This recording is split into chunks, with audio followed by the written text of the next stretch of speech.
Protect us from evil. All he ever did was talk like that because he didn't have the courage to face real harm. Tell everyone lunch in an hour. Let's throw this out.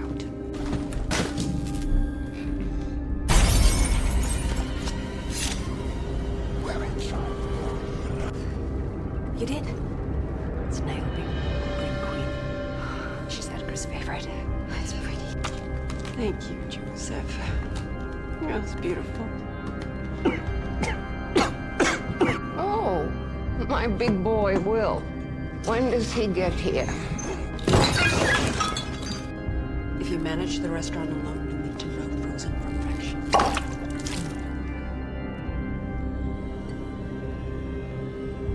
Shirt. Question. It's okay. It's okay. All I'm saying is honoring Will at the same time. It was his life's work. It was his passion. Thing on the table. He's right.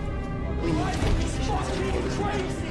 Without me, you are no what you fucking want! Say it! Don't you fucking make me, Alice! Alice. Well, here for him, but I think Alice is right. This isn't the right time. It's never the right time for you, is it? Okay, that's enough. Dad, you don't look It's good. your fault he's dead.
Evil Dead Burn, released in 2026, begins from a position that is unusually uncomfortable for an Evil Dead story.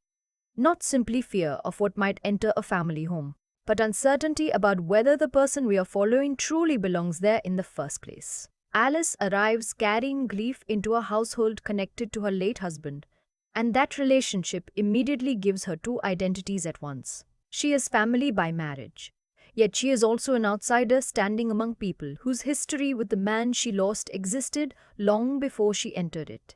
That distinction matters because the film can make ordinary family behavior feel unstable before anything supernatural needs to prove itself. Alice has a legitimate place in the gathering. But legitimacy isn't the same thing as familiarity. The people around her possess memories, habits, and relationships that she cannot fully share. They can look at the same absence she does while experiencing a different version of it. The viewer is therefore encouraged to stay close to the person with the least inherited authority in the room. This is where Evil Dead Burn establishes its first important imbalance. We aren't simply observing a grieving family from some neutral position. We enter through someone whose connection to that family is intimate enough to hurt, but incomplete enough to leave questions. Alice can recognize tension without necessarily understanding its history. She can notice a reaction without automatically knowing what produced it. That limited access gives the film a useful horror advantage. Unfamiliarity and danger initially occupy some of the same emotional space. The result is that judgment arrives before certainty. A silence can register as hostility, discomfort, mourning, or merely the awkwardness of people who do not know how to behave around one another after a death. A household can appear unwelcoming without the film immediately confirming that anyone inside it deserves suspicion. By keeping Alice emotionally close while leaving parts of the family socially distant, the movie asks us to experience uncertainty rather than solve it. That choice also complicates the usual expectation of isolation in horror. Alice isn't isolated because nobody is present. She's isolated while surrounded by people with a stronger claim to a shared past. The difference is crucial. Physical proximity doesn't guarantee emotional access, and the film can use that gap to make the family home feel simultaneously communal and inaccessible. Once the supernatural threat begins intruding on that already unstable arrangement, the audience has been prepared to interpret danger through Alice's incomplete position. We know enough to understand why she is there, but not enough to treat her interpretation of every person and relationship as complete. Her distance protects us from becoming too comfortable with the household, while her emotional investment prevents us from treating its members as disposable strangers. And that is the first position Evil Dead Burn gives us. Close enough to the family to feel what can be lost, but far enough outside it to question what belonging actually means here. For film perspective media, that distinction is more useful than simply asking who will survive. The interesting question is, how much authority the movie gives someone precisely because she does not fully belong to the world she is trying to understand. Alice's distance initially appears to be a weakness, a sign that there are relationships and histories beyond her reach. But the film is already preparing another possibility.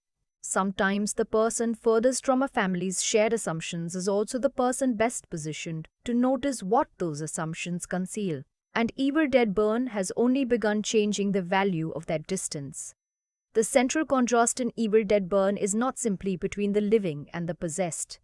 It is between belonging to a family's version of reality and standing far enough outside that reality to recognize when it is becoming dangerous. Alice occupies the uncomfortable space between those positions. Her marriage gives her a genuine connection to the family she joins after her husband's death. But grief does not erase the difference between being connected to a history and having lived inside it. Other people in the house can draw on years of familiarity. Alice cannot. Their memories overlap in ways hers do not. Their relationships contain meanings she has inherited only indirectly, and their responses to loss arrive from positions different from her own. At first, that imbalance appears to weaken her authority. The people who already belong seem to possess context that Alice lacks. They know the rhythms of the household. They know what certain looks mean, which tensions are old, and which subjects carry emotional weight. From Alice's position, much of that context remains partially inaccessible. The film uses this limitation to keep the audience from feeling securely oriented. We are close to somebody who has a reason to care deeply, yet we cannot depend on her to explain every relationship around her. That gives Evil Dead Burn its perspective axis, inherited belonging versus outsider clarity. Neither side is automatically superior. Belonging creates intimacy, it provides memory, trust, emotional shorthand, and a sense of continuity. But those same qualities can also become filters. The more familiar something is, the easier it becomes to accept without examining it. A family may interpret strange behavior to years of existing assumptions. A familiar person can receive the benefit of explanations that would never be extended to a stranger. Distance creates the opposite problem. Alice can misread situations because she lacks context, but she also lacks some of the habits that encourage everyone else to normalize what is happening. That tension becomes especially important in horror because supernatural possession attacks more than the body. It attacks certainty about identity. The frightening question is not merely whether someone looks dangerous, it is whether the person being observed is still the person everyone believes they know. Recognition becomes unreliable. Familiar gestures, voices, relationships, and emotional expectations can all become reasons to lower suspicion precisely when suspicion is necessary. A stranger does not carry the same burden of recognition. That is why Alice's emotional distance gradually becomes more complicated than straightforward isolation. The characteristic that initially makes her seem least qualified to understand the family can also make her less dependent on the family's established explanations. She may not know everything about the people around her, but knowing less can sometimes mean assuming less. This is the perspective thesis at the center of the film. Evil Dead Burn uses Alice's uncertain place within a grieving family to make distance look like a disadvantage, before revealing how that distance can become a form of perceptual freedom. The distinction matters because the movie does not need to declare Alice objectively correct about everyone around her. That would flatten the tension. Instead, it can repeatedly alter the value of a position. When she lacks information, being outside the family leaves her vulnerable. When familiarity begins interfering with judgment, the same position becomes useful. The audience moves with that change. Early on, we are encouraged to feel the frustration of incomplete access. We want context, because context usually promises security. We assume that understanding the relationships will allow us to understand the danger. Yet the film gradually challenges that instinct. Knowing someone's history does not necessarily make present behavior easier to interpret. Sometimes history becomes the very thing that distorts interpretation. This creates a second layer beneath the supernatural threat. The Deadites destabilize bodies and identities, but the film has already established a group of people whose understanding of one another depends on assumptions built before the horror begins. Once those assumptions become unreliable, knowledge itself divides into two kinds. There is the knowledge produced by intimacy, who someone used to be, how they normally behave, what they mean to the family. And there is the knowledge produced by observation, what that person is doing now.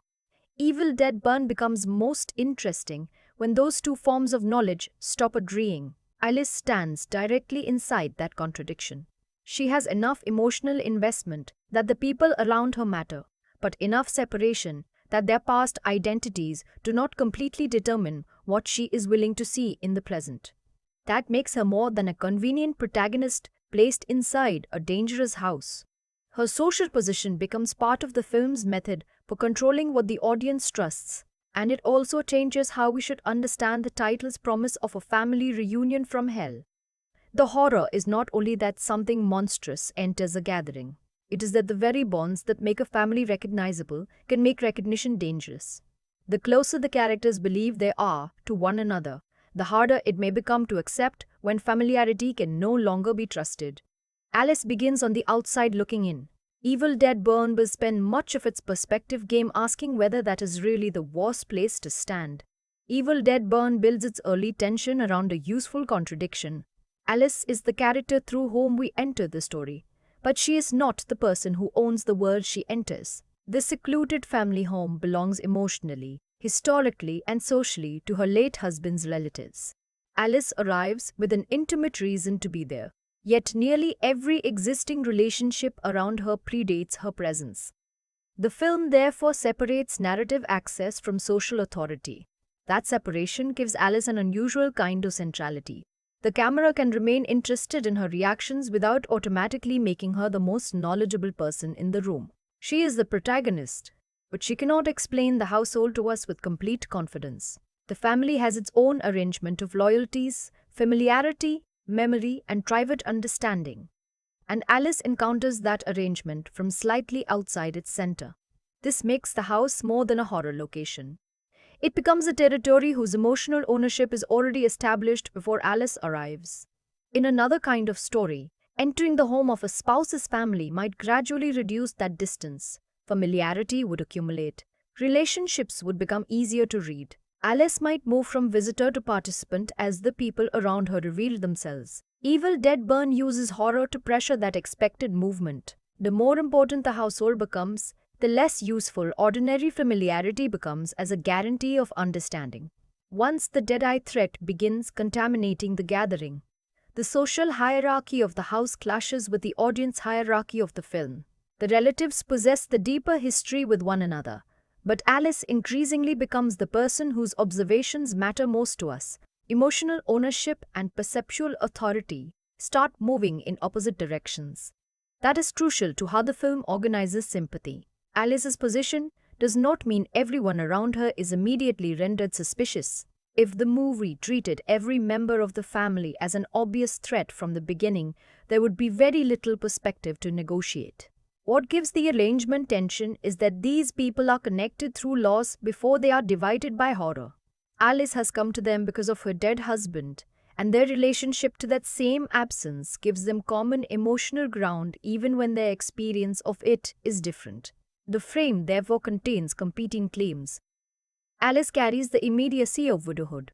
Her husband's family carries a longer continuity of kinship. Neither form of grief cancels the other, but they do not provide the same access to the past. The movie can exploit that difference whenever Alice studies somebody whose behavior she does not fully know how to interpret.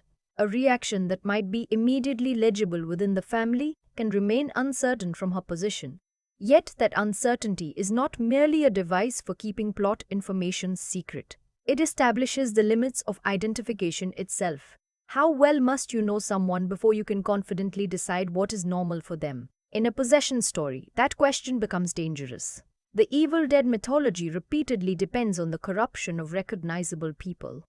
The horror works because the threatening figure is not simply an unknown creature approaching from outside. Familiar identity becomes unstable. A face, body, or voice associated with one relationship can suddenly carry another presence. Evil Dead Burn places that familiar franchise mechanism inside a family environment where Alice already possesses incomplete knowledge of the people surrounding her. That makes her lack of familiarity dramatically useful. Consider the difference between Alice seeing a relative behave strangely and another family member seeing the same behavior.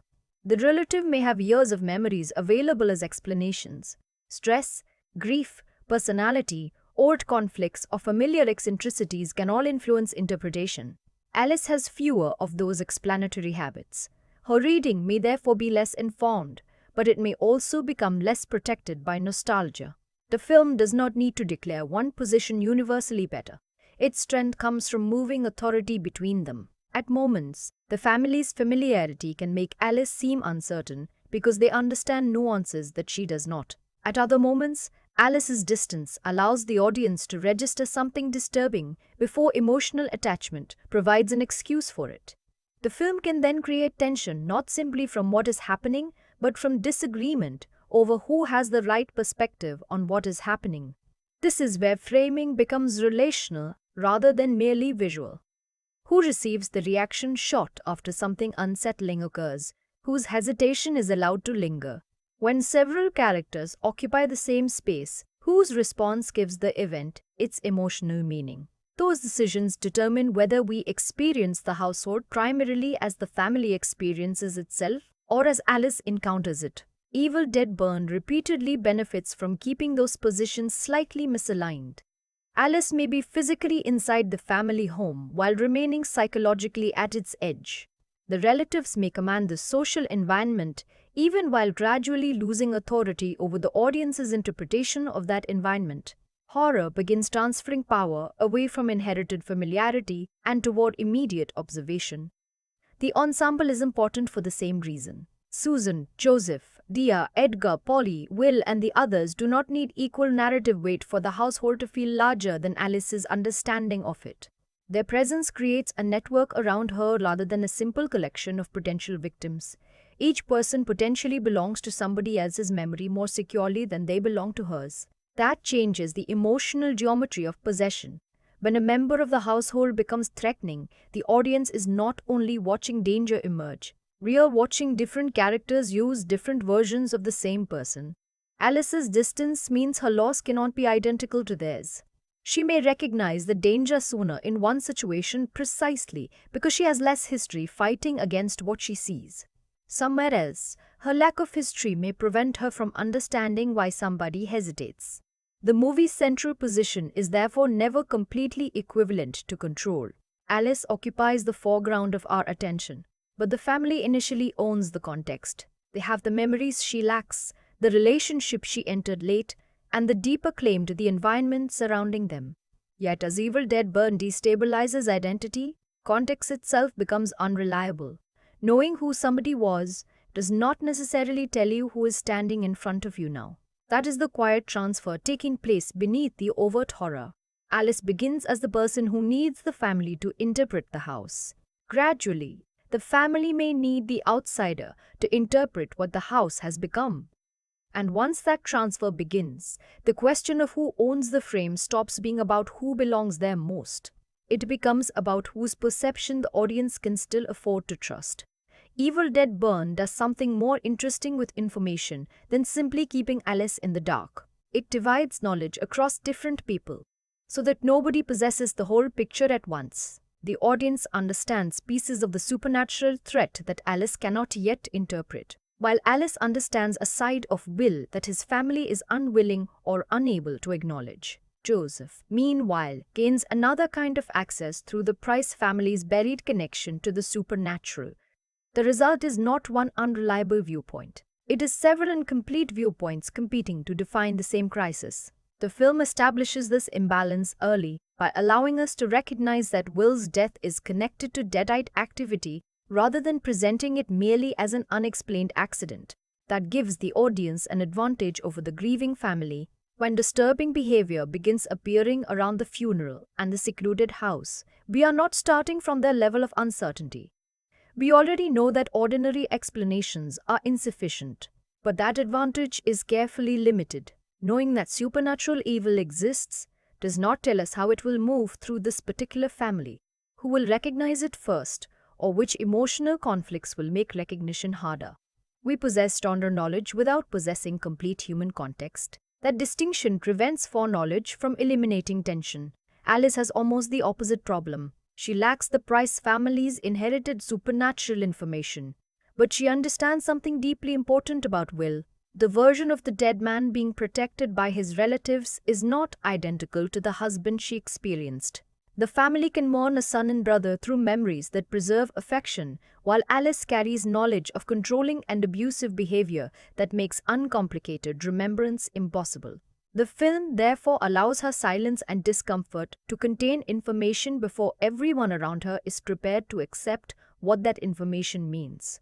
This changes the function of grief. Usually, a funeral scene gives characters an opportunity to reveal the past through stories. Here, remembrance can also conceal. The more confidently someone speaks from affection, the clearer the gap becomes between shared family memory and private marital experience. Alice does not need to prove that every memory of Will is false. What matters is that the family's version is incomplete, and so is hers. That is important, because Evil Dead Burn would become dramatically simplistic if Alice possessed perfect knowledge simply because she suffered most directly from Will's behavior. She knows the marriage. She does not automatically know the supernatural history surrounding his family. Her authority is specific rather than universal. Joseph occupies another part of that information structure. His investigation into his grandfather's records gives him access to material that can begin explaining what the family is facing. The buried past is therefore not delivered to Alice as convenient exposition. Another character reaches it through a different route, creating a gap between the person who increasingly understands the supernatural mechanism and the person whose emotional understanding of the family is most necessary. Those two forms of knowledge need each other. Joseph can uncover information about Deadites and the family's connection to them. But supernatural knowledge alone does not tell him how reliably the people around him will respond. Alice can recognize patterns of intimidation and denial, but that experience alone cannot explain why familiar people are becoming physically and behaviorally impossible. The audience sits between them. That middle position is one of the film's more effective perspective choices. We are repeatedly allowed to understand more than any single character while still lacking enough information to feel secure. When Edgar's behavior begins becoming increasingly erratic, for example, the family can initially process it through shock, anger, and grief. The audience has stronger reason to suspect another explanation because the film has already shown us that supernatural contamination is active.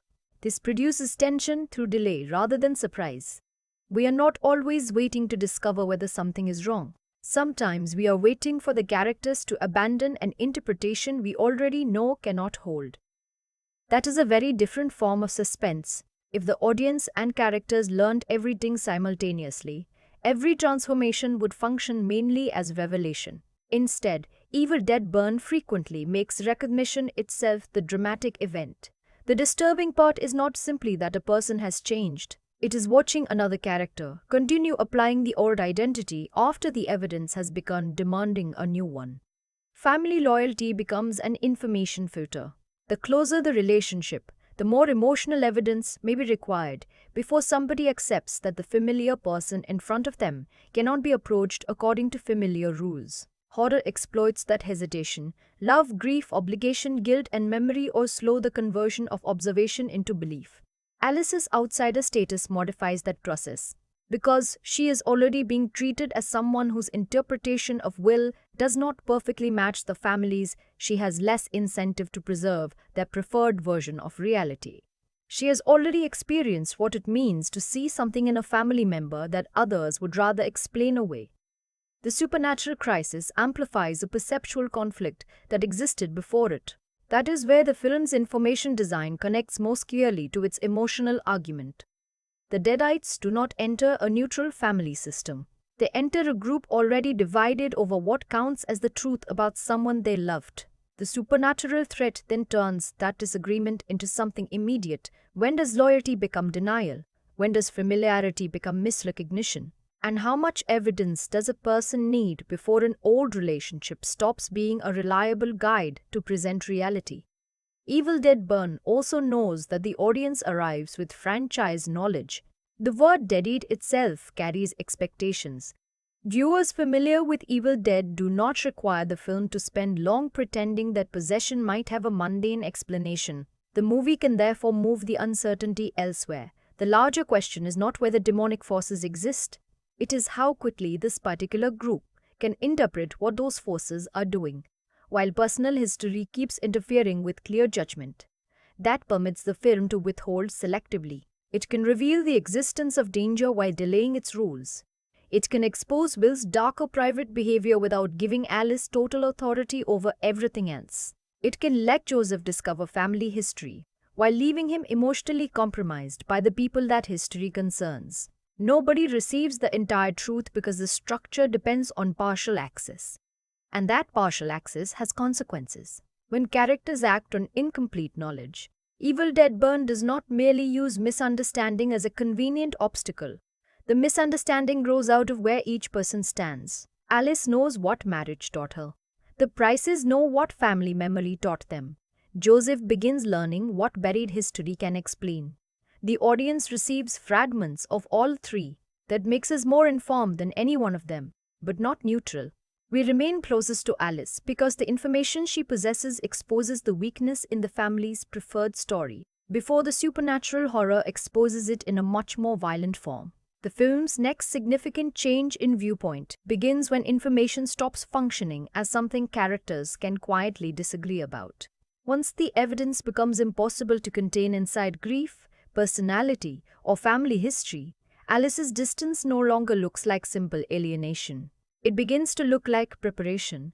The first major shift in Evil Dead Burn happens when Alice's distance from the Price family stops functioning mainly as social discomfort and begins functioning as an advantage in perception. Until this point, the film can make her unease look subjective. She has complicated feelings about William, an uncomfortable relationship with his parents, and very little reason to participate in the cleaner version of him that grief encourages the family to preserve. That means her detachment can initially be interpreted as bitterness, exhaustion, or unresolved anger rather than insight. The supernatural intrusion changes the value of everything we have already noticed. William's death leaves the Price family trying to stabilize itself around a familiar ritual of mourning. The funeral should establish a shared interpretation of the dead man. Whatever conflicts existed before, death normally encourages simplification. The absent person becomes easier to describe because he can no longer contradict the description. Alice disrupts that process simply by being present. She knows a version of William that does not fit comfortably inside the family's preferred memory of him. But Evil Dead Burn does not leave that conflict at the level of family resentment. The crematorium sequence introduces a different instability. William's body becomes connected to the supernatural contamination, and Edgar emerges from the encounter altered before most of the others understand what has happened. From that point onward, the film has quietly changed the question facing Alice. She is no longer merely deciding how much of the Price family's emotional reality she wants to accept. She must decide whether their confidence in what they are seeing deserves to be trusted at all. That is the first real reorientation of the audience. Earlier, Alice is the person lacking context. Now context starts becoming a liability. Edgar's family knows him as husband, father, and patriarch.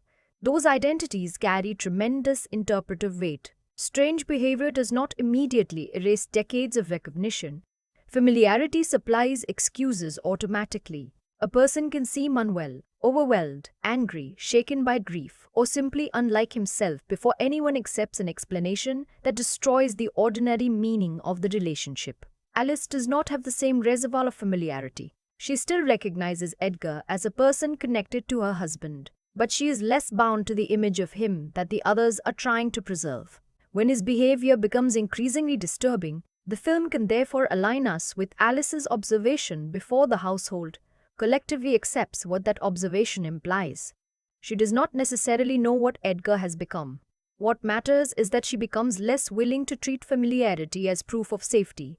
This is a subtle but important shift. Horror often creates suspense by making a protagonist see something nobody else believes. Evil Dead Burn gives that familiar structure additional weight because disbelief is not random. It grows naturally from family hierarchy. Edgar is not an anonymous stranger behaving suspiciously. He is embedded in the group's emotional structure. Accepting that something is fundamentally wrong with him requires the others to distrust a relationship that has helped organize their understanding of the family. Alice has already been forced to do something similar with William. That parallel is what makes the shift more than a supernatural plot turn. Before William dies, Alice has experienced the distance between the man his family recognizes and the husband she has actually lived with. The film establishes that a familiar identity can conceal behavior other people either do not see or do not fully understand. After the Deadite threat enters the Price household, that earlier emotional problem acquires a monstrous counterpart. The audience is now prepared to take Alice's discomfort more seriously, not because the supernatural confirms everything she believes about everyone, but because the film has demonstrated that social familiarity and accurate perception are not the same thing. The family dinner becomes especially effective within this structure. On the surface, it is still a gathering attempting to perform normality after a death. Underneath that performance, Alice is registering signs that Edgar is no longer simply a grieving father, behaving badly. The film stretches the discrepancy between what can be observed and what everyone is willing to name. That delay is where the tension lives. Alice does not suddenly receive complete knowledge. She cannot announce a neat explanation and take command of the situation. She remains uncertain about the supernatural mechanism. What changes is her threshold for accepting ordinary explanations. And because the audience already knows that Deadite activity exists, we experience that threshold differently from the family. We are not asking whether Alice is overreacting. We are watching to see when everyone else will realize that they are underreacting. That reversal transfers authority toward her without making her omniscient. it is one of the strongest distinctions the movie draws between knowledge and perception. Joseph may eventually possess more useful information about the Price family's supernatural inheritance, but Alice is becoming the character whose immediate reading of danger deserves attention. The distinction matters. Information can tell someone what a Deadite is. Perception determines whether they recognize that the person across the table can no longer be treated according to the rules of ordinary family behavior. Evil Dead Burn allows those abilities to belong to different characters. That prevents Alice from turning into a conventional expert protagonist. Her authority comes from something more specific. She has already learned that loving somebody, marrying somebody, or sharing a family name with somebody does not guarantee that the version presented to everyone else is the version experienced in private. The Deadites grotesquely enlarge that idea. Possession transforms identity into a literal problem, but the movie has prepared us for that transformation through a social one. Alice has already lived inside a relationship where outward familiarity and private reality could diverge. When the Price family begins encountering a far more extreme version of that divergence, she has fewer emotional reasons to dismiss the evidence in front of her. This is where the perspective axis starts tilting. Inherited belonging still carries value. Joseph and the others possess knowledge Alice cannot manufacture. Their history matters, and the film will need that history as the supernatural conflict deepens. But belonging no longer automatically grants the clearest view. The person at the edge of the family can now see something the center resists. That does not make Alice fearless. It does not make her judgments perfect. It certainly does not protect her from manipulation. What it does is change the audience's relationship to her uncertainty. Earlier, her uncertainty made us cautious about accepting her interpretation of the Prices. Now their certainty makes us cautious about accepting theirs. That reversal is the first true perspective shift in Evil Dead Burn. The movie has taken the same distance that made Alice seem vulnerable and begun converting it into authority. She still lacks the family's history, but she is becoming less imprisoned by it. The people who belong most completely to this household remain emotionally tied to the identities they remember. Alice is increasingly forced to respond to what those people are becoming in front of her. And once the film makes that distinction visible, the family home changes with it. It is no longer simply a place where Alice does not fully belong. It is a place where belonging itself can interfere with seeing clearly. Alice becomes most interesting when Evil Dead Burn refuses to make emotional closeness and narrative closeness the same thing. We spend enough time around her to understand why the Price family feels uncomfortable, why William's absence cannot be reduced to uncomplicated grief, and why the household's version of him leaves her isolated. Yet the film does not solve that isolation by opening Alice completely to us. Her interior life remains controlled through behavior, reaction, hesitation, and the way she responds to other people rather than through constant explanation. That restraint gives her distance two directions. Alice is distant from the family, but the audience is also kept slightly distant from Alice. We understand more about what she has endured than the Prices initially do, but the film does not turn her into a narrator who explains every emotional response. Much of the character work depends on what she chooses not to say. Silence becomes especially important because speaking honestly about William would threaten the emotional structure of the gathering. The family is mourning someone they understand primarily as their son, brother, or relative.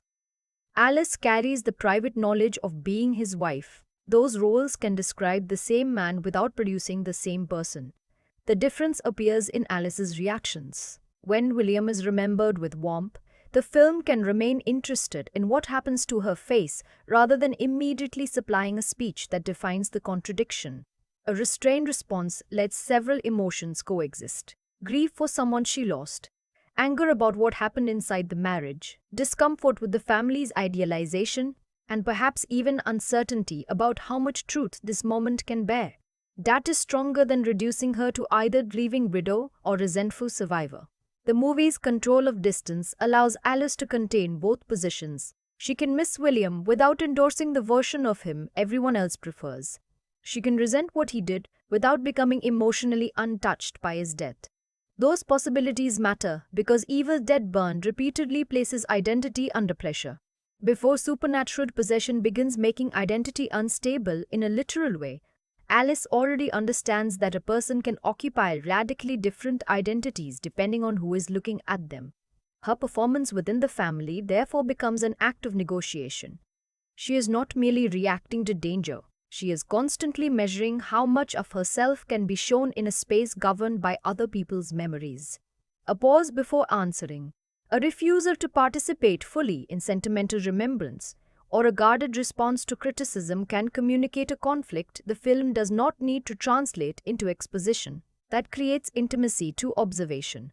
We may not be given unrestricted access to Alice's thoughts, but we are given enough behavioral access to recognize when the public emotional temperature of a scene does not match her private one.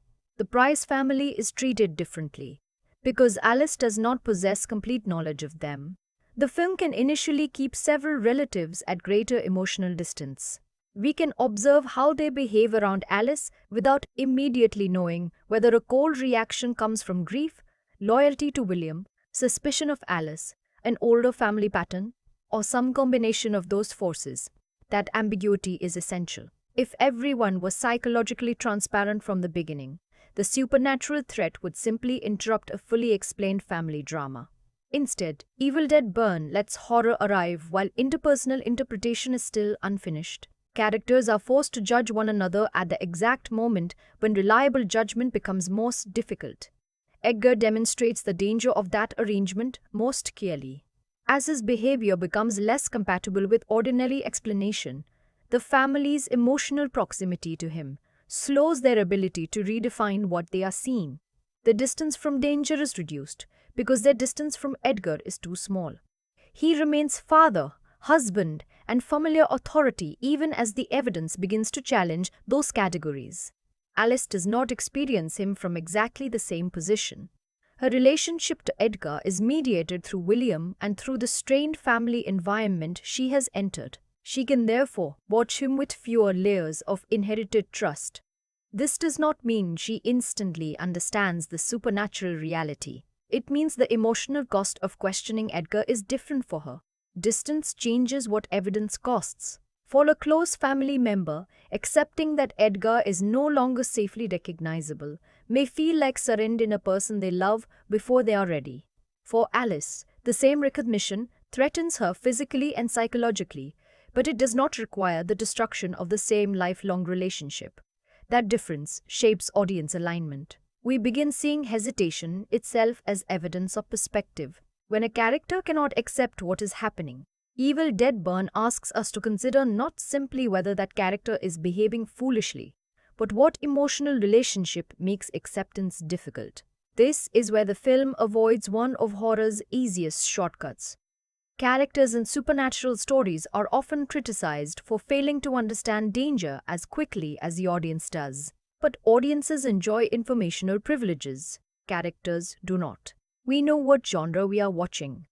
We recognize franchise rules. We can identify patterns because the film has been constructed for us to identify them. The characters are living inside relationships rather than analyzing a horror movie. For them, recognizing a deadite does not begin as genre literacy. It begins as accepting that someone familiar can no longer be treated as familiar. That is a brutal psychological transition. Evil Dead Burn becomes more effective whenever it respects the time such a transition requires, without stretching disbelief beyond usefulness. Alice provides a useful counterweight because she reaches some forms of suspicion from a different emotional starting point. Her distance, however, also carries a cost. The less securely she belongs, the less power her warnings or interpretations may initially carry. Seeing clearly does not guarantee being believed. A person at the edge of a family can notice what insiders overlook while simultaneously lacking the authority necessary to change their behavior. That contradiction prevents Alice's outsider status from becoming a simple advantage. She can observe differently, but she cannot automatically control the group. And control becomes increasingly important as the supernatural crisis strips away ordinary assumptions about who can be trusted. The family must begin making decisions under conditions where emotional attachment, incomplete information, and immediate survival no longer point in the same direction. Alice's value within that group changes because her apparent emotional deficiency, her inability to participate comfortably in their shared image of William reveals itself as something more complicated. She has already experienced a fracture between public identity and private reality. That experience does not teach her the rules of possession. It gives her a psychological familiarity with contradiction. Someone can be loved and feared. Someone can be remembered fondly by one person and painfully by another. Someone can look familiar while the truth of being near them feels completely different. These distinctions become central once Evil Dead Burn pushes beyond family conflict into supernatural identity collapse. The performances around Alice reinforce this by withholding easy, emotional labels. The family does not need to become uniformly cruel toward her for the tension to work. Grief can make one person defensive, another protective, another withdrawn. The resulting ensemble produces emotional distance through imbalance rather than caricature. That lets Alice's position keep shifting. Sometimes she appears isolated because nobody fully understands what she knows. Sometimes she appears perceptive because she is not bound by what everyone else believes. And sometimes the film leaves enough space between her reaction and our interpretation that we must decide how much confidence to place in her ourselves. That is where character distance becomes more than mood. Evil Dead Burn uses it to regulate authority. The closest person is not always the person who knows most. The person who knows most is not always believed. And the person who sees danger most clearly may still be carrying blind spots created by pain, grief, or incomplete context. Alice does not overcome distance by finally becoming indistinguishable from the Price family. The more revealing movement is almost the reverse. The film gradually teaches us that her distance has its own knowledge, but every position that reveals something also hides something else. And the next question is no longer simply what Alice can see from the outside. It is what her position still prevents her and us from seeing at all. Every position that gives Alice clarity also limits what she can understand. Evil Dead Burn has spent much of its first half turning her outsider status into an advantage. She is less committed to the Price family's preferred memory of William, less protected by familiarity when Edgar's behavior becomes threatening, and more willing to distrust appearances once ordinary explanations stop matching what she can see. But the film would weaken its own argument if distance simply made Alice correct about everything. Her distance has a blind spot.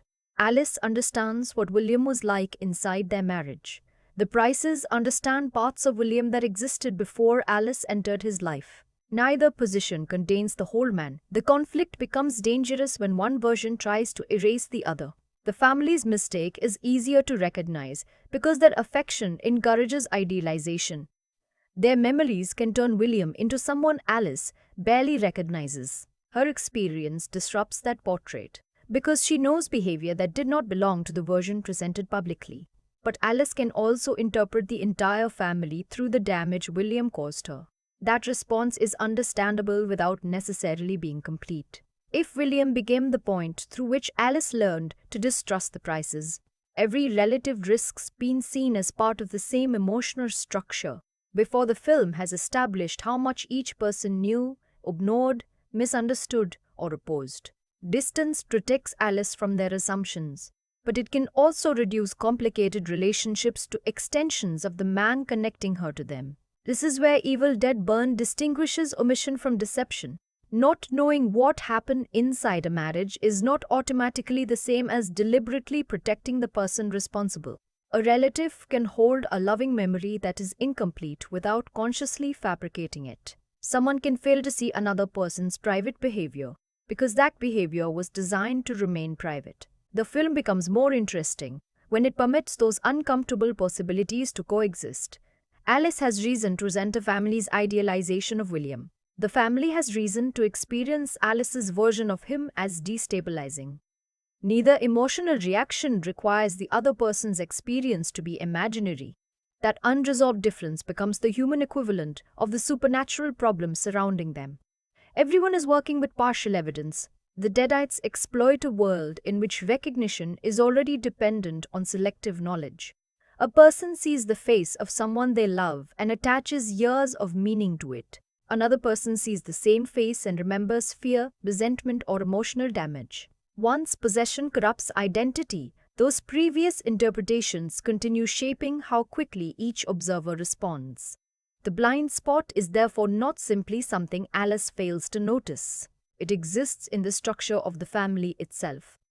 Every relationship creates privileged knowledge while excluding something else. A parent knows a child from one position. A sibling knows that person from another.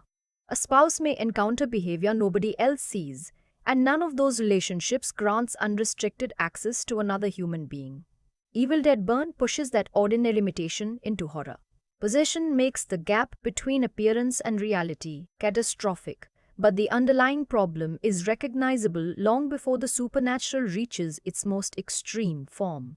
Alice's increasing authority can therefore become dangerous if the audience starts treating her as a perfect interpreter. The movie has given us strong reasons to align with her, but alignment is not omniscience. She can identify danger without understanding its origin. She can recognize denial without knowing exactly why another character is denying. She can be correct that something is wrong while being incomplete about what produced it. Joseph's growing access to the family's supernatural history exposes that limitation. Alice's experience gives her one kind of truth. Information buried inside the Price family gives another. Neither can substitute for the other. This creates an important correction to the film's perspective axis. Outsider clarity is valuable because it breaks habits of recognition. Inherited belonging is valuable because it contains knowledge unavailable from observation alone. The danger appears when either position assumes it is sufficient. That is why the film cannot simply reward Alice for rejecting everything associated with William's family. Survival requires a more difficult movement. She must retain the skepticism that protects her without allowing skepticism to become total isolation. The Prices face the reverse challenge. They must preserve what genuine connection remains between them while abandoning forms of loyalty that prevent them from recognizing danger. The supernatural threat forces both positions to change. This becomes especially significant once the house can no longer be understood through ordinary family roles. Father, mother, sibling, widow, son, and in-law are still emotionally meaningful identities, but those labels are no longer enough to determine who should be approached, trusted, protected, or feared. The old map of the family remains emotionally powerful after it has stopped being practically reliable. That is one of the film's strongest blind spots. Everyone keeps wanting relationship to guarantee identity. The horror repeatedly demonstrates that it cannot. Yet abandoning relationship entirely would create another mistake. If Alice stopped seeing the people around her as people and saw only potential threats, the movie would lose the emotional distinction that gives possession its force. The terror matters because something recognizable remains attached to what has become dangerous. So Evil Dead Burn gives Alice balance between recognition and refusal. She must recognize why the family hesitates without allowing their hesitation to control her judgment. She must recognize her own anger without assuming anger explains everything. She must recognize that William's private cruelty changes how she remembers him without concluding that every memory anyone else has of him was meaningless. This is not moral relativism. Different experiences do not automatically cancel one another. It is a question of access. Alice possesses evidence, the Prices lack. The Prices possess histories, Alice lacks. Joseph discovers information. The others have not yet assembled. The audience receives enough from each position to see the limitations of all three, and that is where the film's perspective becomes less comfortable. The safest position is no longer simply the outsiders. The safest position is the one capable of changing when new information arrives. That capacity becomes crucial because supernatural horror punishes fixed assumptions. The person who insists that a familiar face must still contain a familiar identity becomes vulnerable. But the person who assumes every familiar bond is meaningless, risks losing the very human connections worth protecting. Alice's blind spot therefore does not invalidate her clarity. It defines its boundary. She sees what intimacy can hide because she has experienced the private version of a person everyone else remembers differently. But she cannot automatically see everything that history, grief, and inherited knowledge mean to the family surrounding her. Evil Dead Burn is strongest when it leaves that boundary intact. Alice does not become reliable because everyone else becomes unreliable. She becomes increasingly valuable because she is willing to revise what she believes. And soon that flexibility will matter more than belonging, memory, or even knowledge. Because the next struggle is not simply over who understands the danger. It is over who has enough authority to make everyone else act on that understanding. Power in Evil Dead Burn begins long before anyone becomes physically dangerous. It already exists in the Price family's ability to decide whose version of William counts, who gets to speak with authority about his death, and what Alice is expected to do now that he is gone. The supernatural crisis eventually makes power brutally visible, but the film first establishes it through something quieter, the unequal right to define reality inside a family. Alice knows William as a husband whose private behavior complicated any simple expression of grief. His parents know him as their son. Joseph knows him as a brother who has occupied a stronger position within the family. These relationships contain different information, but they do not possess equal authority. The Price family has numbers, history, and the confidence of belonging. Alice has experience. That imbalance explains why her knowledge does not immediately control the room. When the family treats William primarily through affection and loss, Alice cannot simply insert her private experience and expect it to replace their memories. She is not only contradicting a story about the dead, she is challenging people who possess greater ownership over the social space in which that story is being told. This becomes especially clear in the way expectations continue after William's death. Questions surrounding the life Alice is supposed to preserve, including the future of what William has left behind, suggest that his family still believes it has some authority over decisions that directly affect her. The man is gone, yet the structure around him remains. William's power survives him. That is one of the more revealing aspects of the film's family dynamic.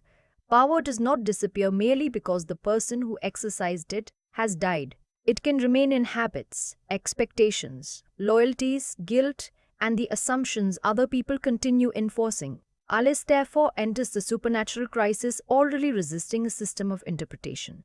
She has been told, implicitly and sometimes more directly, what kind of husband William was supposed to have been, what kind of widow she is expected to be, and what kind of future would make sense according to the family's understanding of him.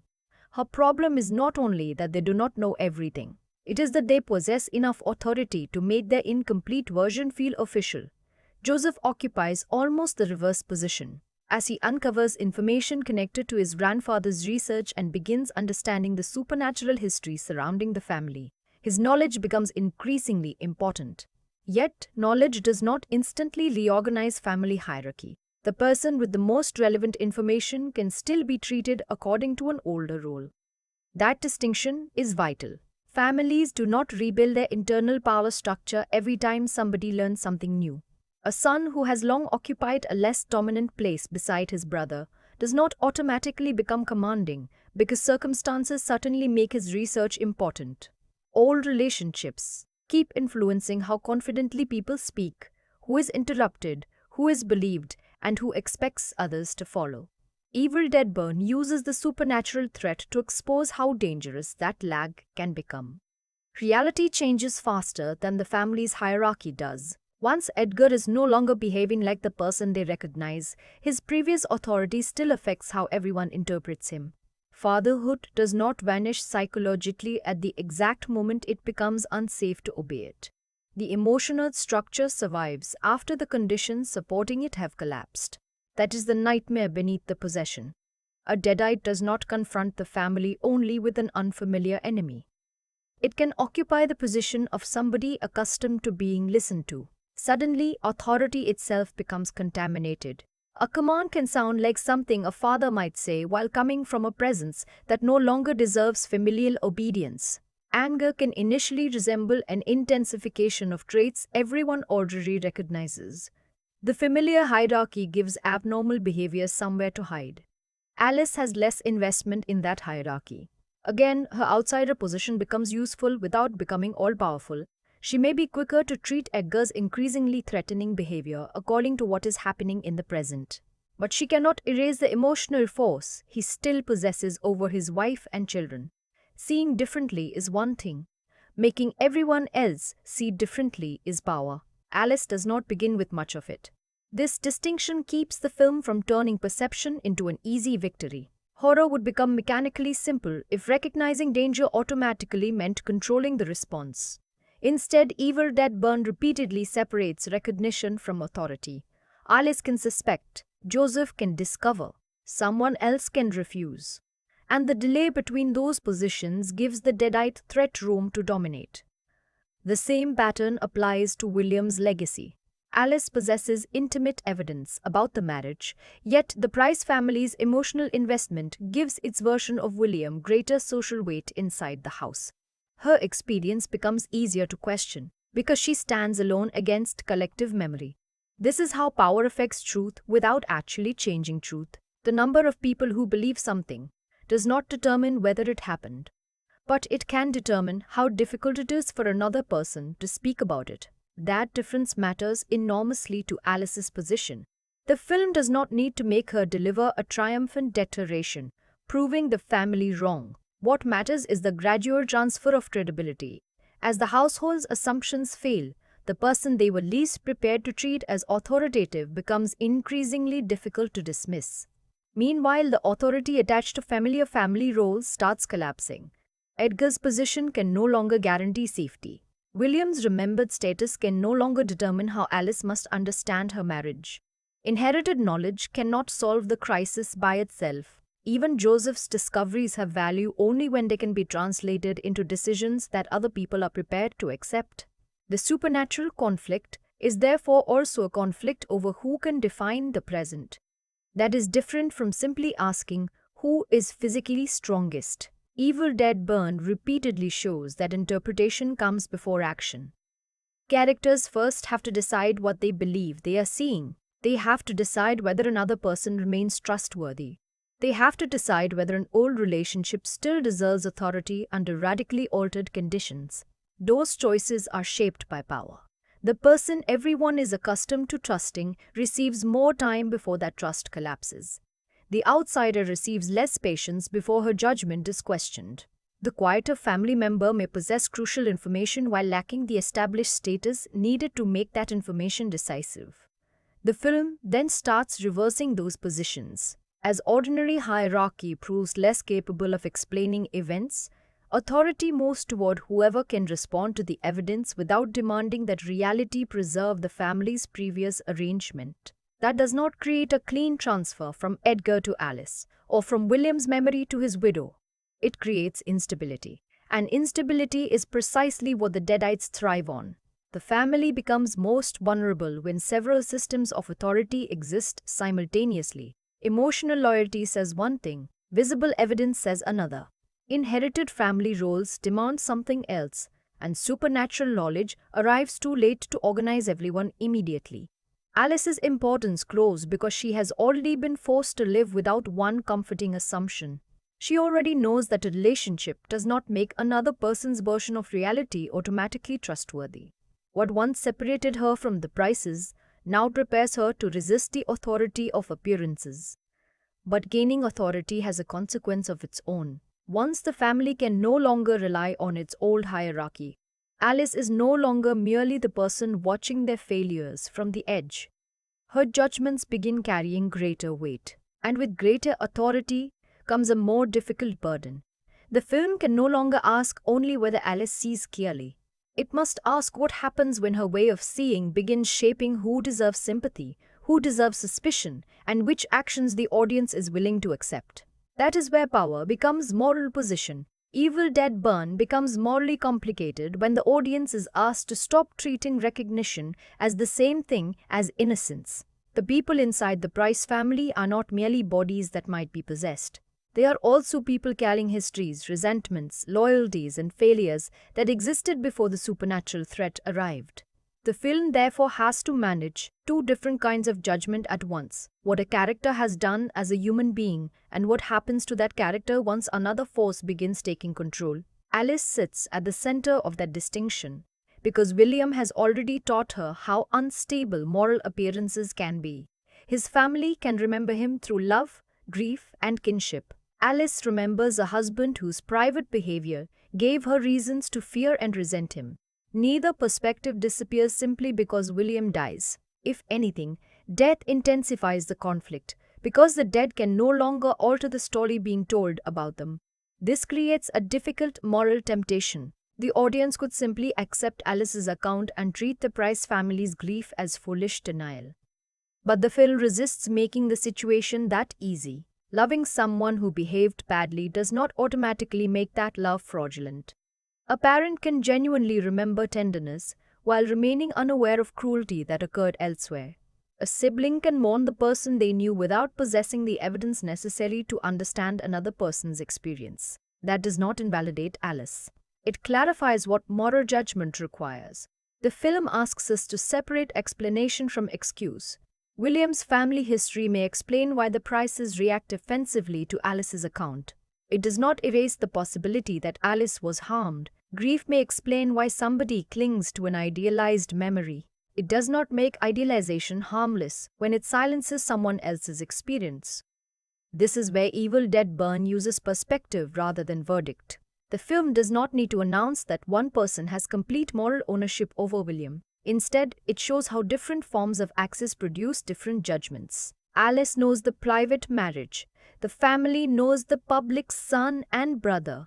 The audience is positioned close enough to Alice that her experience carries greater moral weight. But we are also allowed to see why the others resist changing their understanding immediately. That resistance becomes more disturbing once the supernatural threat starts reproducing the same pattern, in a more extreme form. A familiar face continues demanding familiar sympathy even after the behavior attached to that face has become dangerous. The moral problem is no longer only whether somebody deserves forgiveness. It becomes whether compassion can survive without becoming denial. The family repeatedly faces moments when affection tells them to remain close while evidence tells them to create distance. A person in front of them may still look recognizable. The relationship may still feel emotionally active. Memories may continue insisting that this is someone worth protecting. But the present can no longer be judged solely through the past. That is where the movie draws one of its harshest distinctions.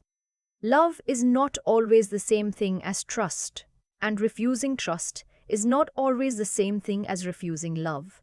Alice understands that separation earlier than some of the others because her marriage has already forced her to experience it. She can remain emotionally affected by William while rejecting the idea that being his wife obligated her to treat his behavior as acceptable. The Deadite crisis turns that private moral lesson into a survival principle. Characters may care deeply about the person whose body stands before them while recognizing that the body can no longer be approached through ordinary expectations.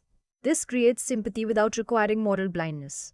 The film can let a character hesitate because hesitation is human. What matters is whether that hesitation is framed as tenderness under pressure or as a refusal to confront what is visibly happening. Those are not the same thing. A moment of reluctance can deepen tragedy.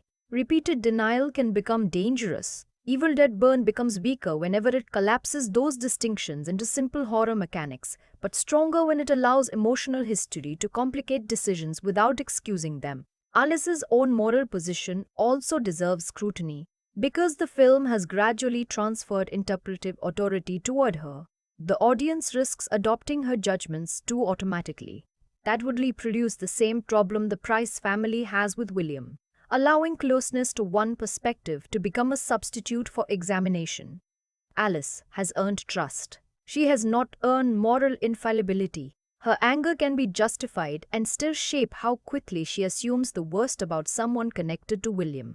Her outsider status can help her recognize danger while also making reconciliation harder. Her experience can reveal what the family overlooked without telling her everything about what each individual knew. The movie's strongest moral perspective comes from allowing these distinctions to remain active. It can validate Alice's experience without reducing every Price family member to an accomplice. It can show the family's grief without allowing grief to erase William's private behavior. It can make possession terrifying without pretending that all human wrongdoing disappears once the supernatural becomes involved. The difference between responsibility and victimhood becomes especially important. A possessed person may perform terrible acts while no longer exercising ordinary control. The film's presentation must therefore prevent horror from turning automatically into moral condemnation of the human being whose identity has been invaded. The audience can feel what someone has become without rewriting everything that person was before possession. That separation matters because Evil Dead Burn is built around unstable identity. If the movie treats the possessed and the person as morally identical, possession loses much of its tragedy. The horror becomes only transformation. But if traces of relationship, memory, or recognizable behavior remain emotionally meaningful, then violence between family members carries another dimension. The characters are not simply destroying monsters. They are being forced to stop responding to familiar bodies according to familiar moral rules. That is why the film's best moments of judgment are uncomfortable rather than triumphant. A correct decision can still feel terrible. A necessary act can still carry grief. Recognizing danger can require someone to override years of emotional conditioning. The audience is placed inside that conflict. We are encouraged to want Alice to trust what she sees. At the same time, we understand why somebody closer to the threatened family member may need longer to accept the same conclusion. The film does not need to pretend both positions are equally useful. When danger becomes unmistakable, continued denial has consequences. But understanding why somebody hesitates gives the horror emotional texture without making the hesitation correct. This is the moral lens through which Evil Dead Burn becomes more than a simple contest between victims and monsters. Judgment changes according to access. William looks different depending on whether he is remembered as son, brother, or husband. Edgar looks different depending on whether he is seen as patriarch, grieving father, or immediate threat. Alice looks different depending on whether she is treated as outsider, widow, survivor, or the person currently seeing most clearly. The movie's moral structure keeps shifting because those identities overlap without becoming interchangeable. And that is the key point. Perspective does not eliminate accountability. It changes the context in which accountability is understood. Alice's experience matters because it exposes a truth the family's preferred version of William cannot contain. The family's grief matters because human attachment does not vanish merely because someone else reveals a darker reality. The supernatural threat matters because it forces everyone to decide when loyalty must stop determining judgment. By this point, Evil Dead Burn has moved far from its initial social imbalance. Alice began as the person least entitled to define the Price family. Now the audience increasingly relies on her ability to question the definitions everyone else has inherited. But the film has also made clear that moral clarity does not come from simply reversing the hierarchy. The outsider can see what insiders miss. The insiders can know what the outsider lacks. The challenge is deciding which form of knowledge matters in each moment. And once the film has destabilized both authority and judgment, its next step is formal rather than merely narrative. Because Evil Dead Burn does not control our position only through who speaks, who remembers, or who is believed. It also controls it through what the camera reveals, what sound leaves outside the image, how long information is withheld, and how the space around the family changes as certainty collapses. By this point, Evil Dead Burn has already destabilized who can be trusted, who possesses useful information, and whose emotional history deserves authority. But the film does not create that instability through character conflict alone. Its form repeatedly places the audience in a condition similar to Alice's, close to the danger, able to sense more than can be fully verified, and rarely permitted the comfort of a completely stable view. The camera is central to that effect. Cinematographer Philip Lozano has described the film's visual approach as predominantly handheld and deliberately organic, with very few static images. That movement prevents the house from settling into a perfectly readable geography. Even during quieter passages, the image can feel as though it is adjusting to the people inside the space, rather than observing them from a secure distance. That matters because Evil Dead Burn is fundamentally concerned with unstable recognition. A locked camera can make a room feel measurable. Once the audience understands where everything is positioned, the space becomes easier to predict. A breathing handheld frame does something different. It gives us access while reminding us that access is temporary. People enter and leave the image.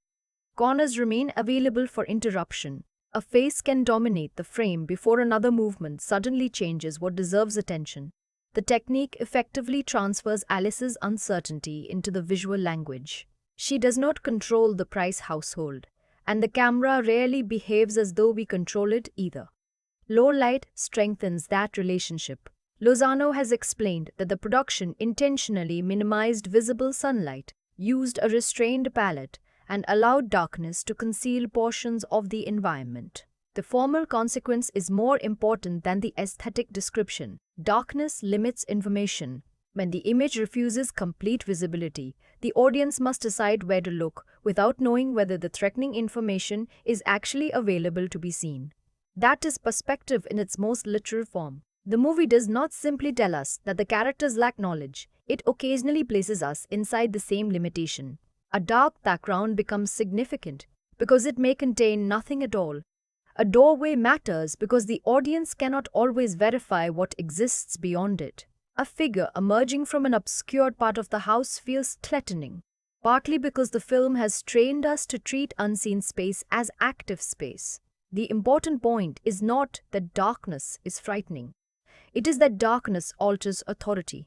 When everything can be seen, characters can argue about interpretation while sharing the same visual evidence. When part of the environment remains hidden, interpretation begins before evidence is complete. Alice may sense danger, another person may see nothing. The audience may possess only slightly more information than either of them. That difference creates tension without requiring constant surprise. Sound extends the flame even further.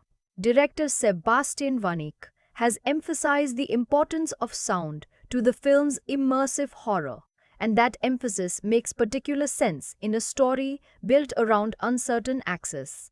Sound can announce activity before the camera identifies its source. It can make a room feel occupied without revealing who occupies it. It can shift attention toward a corridor, wall, ceiling, or neighboring space while refusing immediate visual confirmation. The audience therefore experiences the house in layers. There is what we can see, there is what we can hear, and there is the uncertain territory where the two no longer agree. A noise can suggest proximity, while the image offers emptiness. A visible character can occupy the center of the frame, while something outside it controls the emotional meaning of the moment. Once the film establishes that off-screen space cannot be ignored, every composition acquires an invisible extension. That formal choice also changes how possession is experienced. A deadite is frightening when visible, but the anticipation of one depends on uncertainty about where identity has become unsafe. The camera and soundtrack can keep that uncertainty alive by allowing danger to exist beyond immediate confirmation. Editing then decides when confirmation arrives. Evil Dead Burn does not benefit from withholding everything. If the movie delayed every threat until a conventional reveal, its perspective system would become repetitive. Instead, it alternates between anticipation and confrontation. Sometimes the audience knows more than the characters. Sometimes we discover a change with them. At other moments, information arrives quickly enough that there is almost no time to reorganize our understanding before the next decision must be made. That variation matters. It prevents information from having a single rhythm. The audience cannot settle into the expectation that the film will always warn us first or always hide danger until the last moment. Even the more aggressive camera movements associated with the Evil Dead tradition serve this argument when they are used effectively. Movement can temporarily stop representing a human observer at all. The image becomes less like Alice looking at the world and more like an invading force moving through it. That shift changes our position instantly. For most of the film, we want access because access promises survival. In those moments, access itself becomes threatening. The camera can know something the characters do not, because it appears to belong to the danger rather than the people trying to escape it. The audience is suddenly given privileged information without receiving any power to use it. That is one of horror cinema's most productive contradictions. We can see the threat approaching. The character cannot. Our greater knowledge makes us more helpless, not less. Evil Dead Burn repeatedly returns to that tension between access and control. The image can reveal more while withholding context. Sound can provide information without explanation. Movement can make us feel embedded in a space without giving us mastery over it. Even fire functions differently from ordinary illumination. It can reveal faces, movement, and surfaces while also producing unstable visibility. Light flickers rather than clarifies completely. What becomes visible does so temporarily, and the surrounding darkness remains active rather than defeated. The film's formal strategy therefore mirrors Alice's developing role. She becomes increasingly important because she notices what others overlook, but she never receives a perfectly objective position. Neither do we. The camera moves. The darkness excludes. Sound expands the unseen world. Editing controls when suspicion becomes knowledge. And the result is a movie in which perception is always conditional. By the time Evil Dead Burn reaches the point where its largest revelations can no longer remain protected from discussion, the film has already taught us how to watch them. Not as isolated twists, not merely as shocks, but as new information capable of changing the meaning of what the camera allowed us to see earlier. That is why the final reframe matters. Once the full picture becomes available, the real question is not simply what happened. It is what everything we previously believed now looks like from the other side.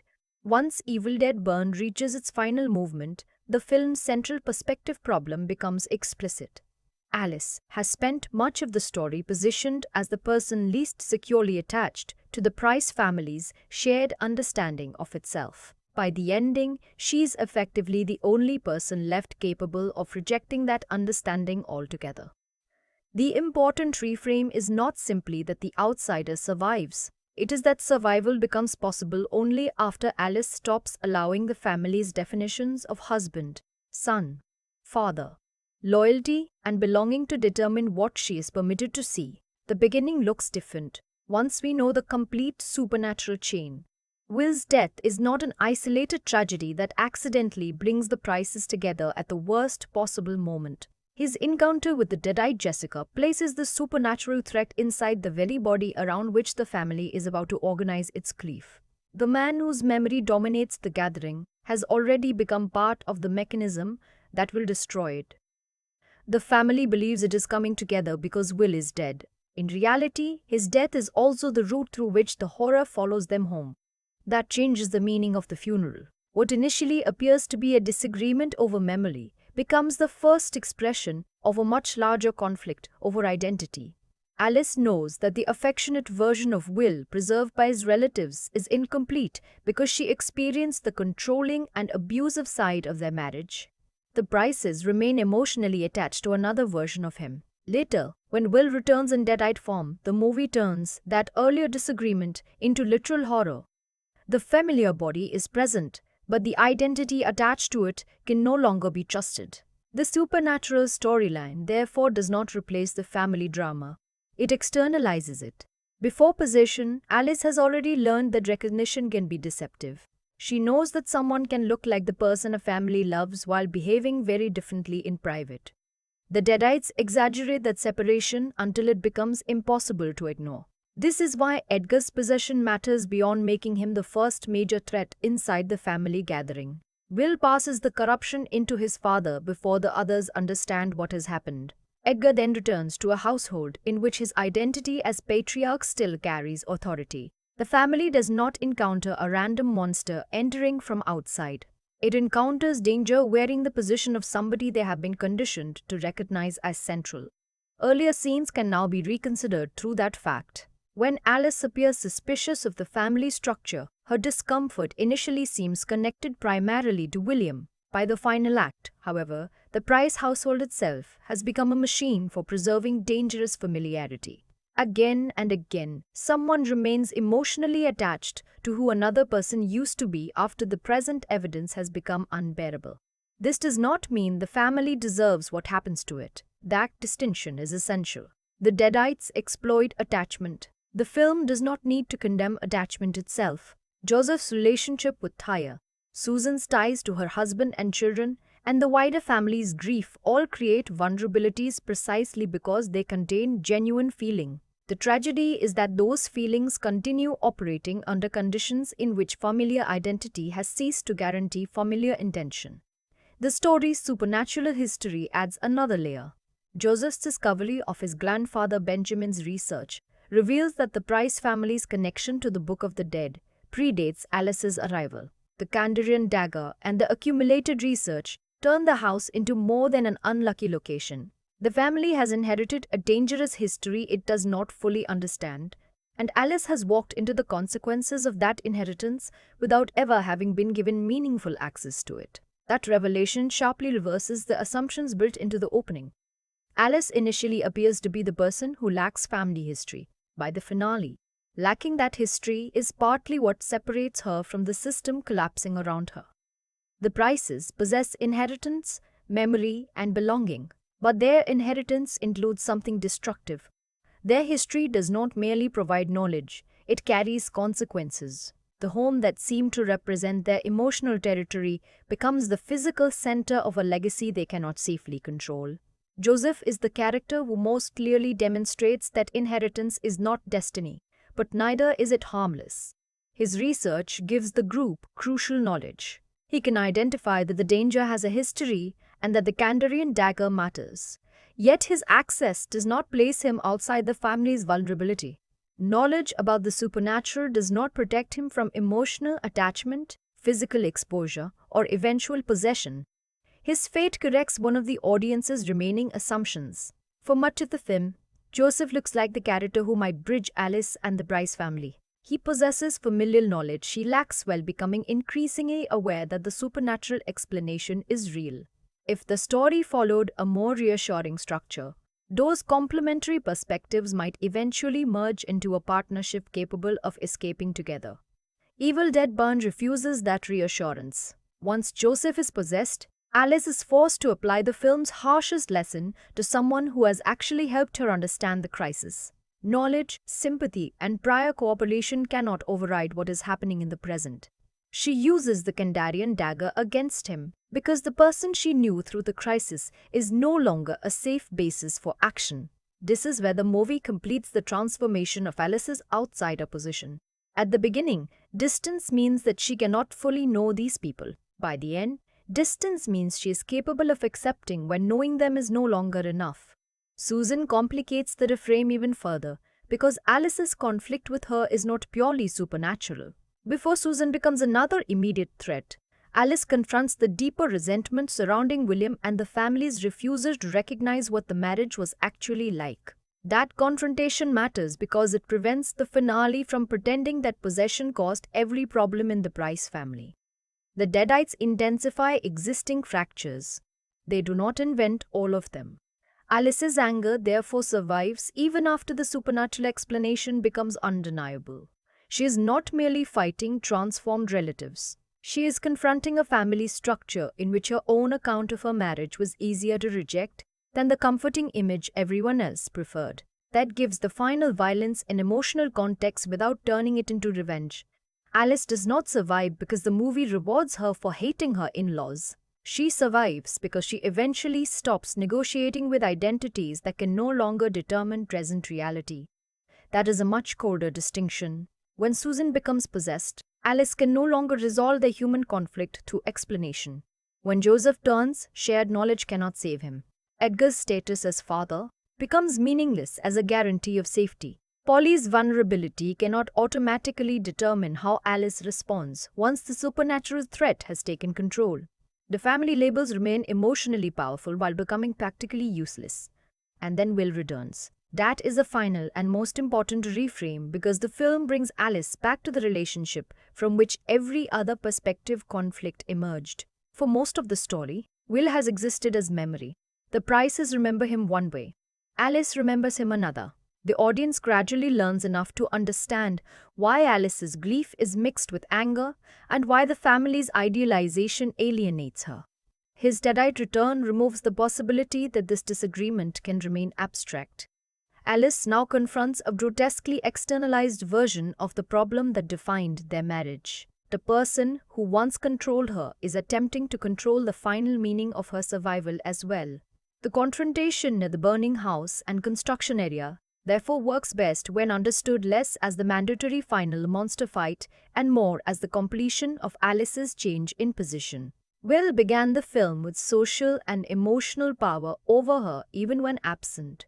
His behavior shaped what she expected, what she feared, and how his family judged her. His death did not immediately release her because his memory remains surrounded by other people's expectations. By the finale, that structure has collapsed. Alice faces Will without the family acting as interpreter between them. There is nobody left to explain him to her. Nobody left to insist that she has misunderstood him. Nobody left whose memory carries greater authority than her direct experience. The imbalance that defined the opening is gone. This is why the Kandarian dagger matters thematically as well as mechanically. It comes from the Price family's hidden history. But Alice becomes the person capable of using that inherited object against the consequences of that history. The outsider takes something preserved inside the family and gives it a purpose the family itself could not sustain. She does not become a Price by doing so. She survives the Prices. That difference is fundamental. The final defeat of Deadite Will closes the supernatural confrontation, while simultaneously allowing Alice to reject the emotional identity that has governed her throughout the film. When emergency responders finally reach her, she describes the devastation in relation to her ex-husband, rather than continuing to speak from the position of his widow. The wording is brief, but the change in relationship is enormous. The man who defined her entry into the Price family no longer defines the position from which she describes herself. Her cigarette pushes the same idea visually. Earlier, Will's controlling behavior included restricting choices that belonged to Alice. In the aftermath, smoking is not presented as a healthy act or a moral victory. Its function is relational. She performs a behavior associated with autonomy from the rules he imposed. The gesture matters because it is small.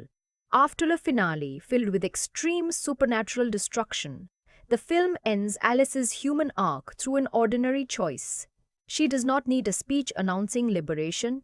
The change is expressed through what she permits herself to do once we can no longer dictate the terms. But Evil Dead Burn does not provide completely clean closure. The strange change visible in Alice's eye during the closing moments introduces uncertainty about whether she has escaped the supernatural corruption entirely. The film does not definitively explain the image, leaving open whether it signals possession, contamination, injury, or a deliberately unresolved warning. That ambiguity protects the ending from becoming too simple. If Alice walked away completely untouched, the final perspective might suggest that outsider clarity grants immunity.